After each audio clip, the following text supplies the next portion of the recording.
Your $400,000 house has a $2,500 air conditioner bolted to it, the exact same one they drop into a $180,000 starter home down the road. Same box, same compressor, a basic thermostat that can't do half of what the wall in the model home could. And there's a single piece of paper from your closing day that already cut its warranty in half. Here's the part that took me a long time to see. This isn't one builder cutting one corner. This is the entire production home industry treating the most expensive system in your house as a number to shrink, not a feature to sell you.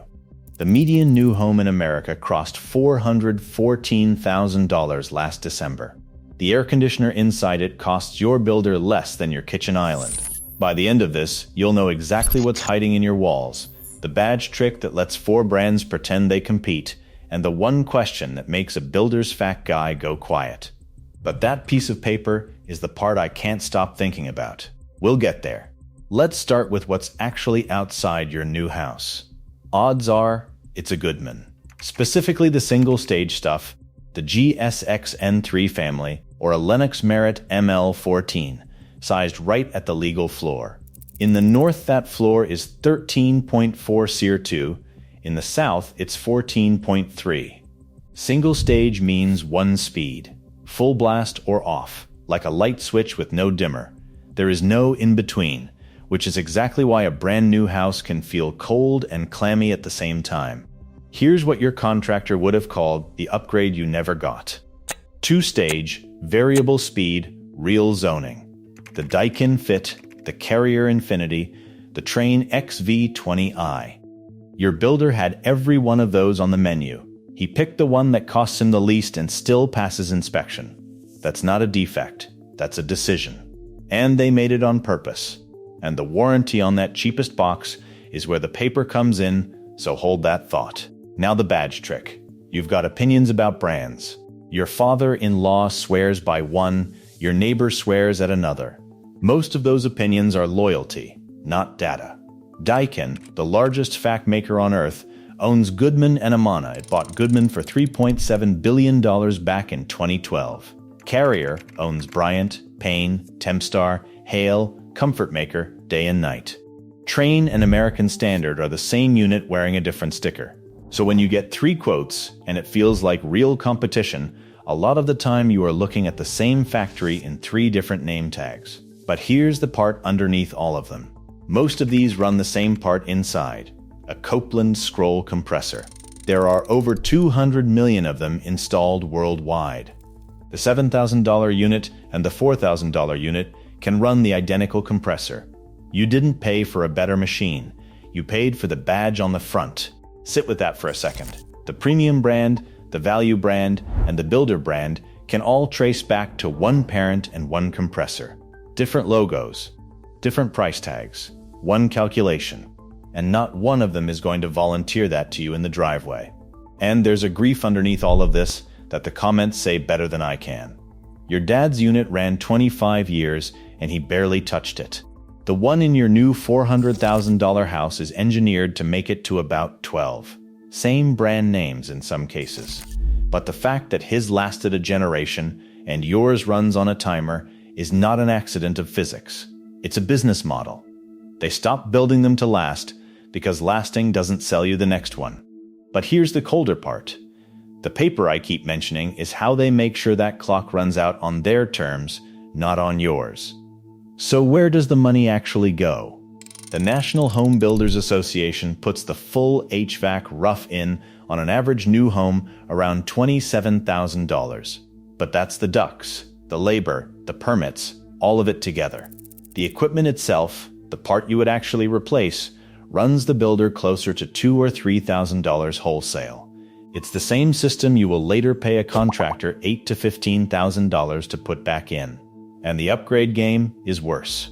When a builder's design center charges you $3,000 to bump the HVAC, the real hardware difference can be a few hundred. You are not buying a better system. You are buying his margin. Therefore, the smartest move at the design center is almost always to take the base system and fix it later with your own contractor. If you've gotten this far, you already know what this channel is. It isn't here to sell you a brand. It's here to hand you the things they were counting on you never connecting. Subscribe and stay skeptical. Now here's the one that hides in the walls where you'll never see it. The ductwork. A system done right gets sized with a real load calculation, what the trade calls a manual J. Plenty of new builds skip the real math and size by square footage instead, a rule of thumb that oversizes the system by 20 to 30% or more. Oversized sounds like a good problem. It isn't. It blasts cold fast, shuts off, and never runs long enough to pull the moisture out of the air. That's the sticky, cold but humid feeling in a house that's 6 months old. And the AirStar people, Energy Star, will tell you a typical duct system leaks 20 to 30% of its air into your attic before it ever reaches a single room. You're paying to cool your insulation. Which brings me to that question, the one that makes the install guy stop talking mid-sentence. I'll hand it to you in a minute, because it's the single thing that tells you whether your system was engineered or just dropped in. But first, the paper. Because the paper is worse than the ducts. The day you closed on your house, a clock started. 60 days. That's the window to register the equipment online. Miss it, and your 10-year parts warranty quietly drops to 5 years. Nobody at the closing table says a word about it. And on a builder install, the system is often registered to the builder, or to nobody at all.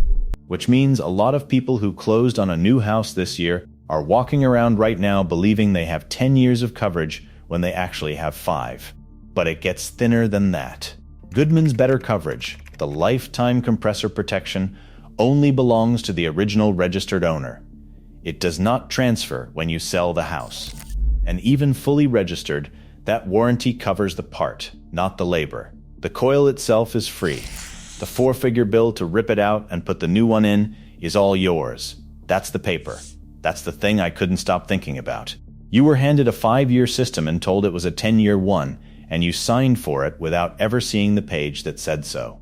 Now let me be fair, because the comments will keep me honest whether I want them to or not. A single-stage Goodman that is installed correctly can run 15 years without drama. The badge on the box matters far less than the crew that bolted it down. The efficiency floor did go up, the refrigerant did get cleaner. Builder grade is not a death sentence. A bad installation is. Which is the entire point of this video. So here's the question. Ask whoever is quoting you to show you the manual J-load calculation for your specific house. Not the square footage, the actual calculation. If they tell you they eyeballed it, or they just matched the size of the old unit, you already have your answer, and you should go get another quote. That one sentence drags a little bit of power back across the kitchen table to your side of it.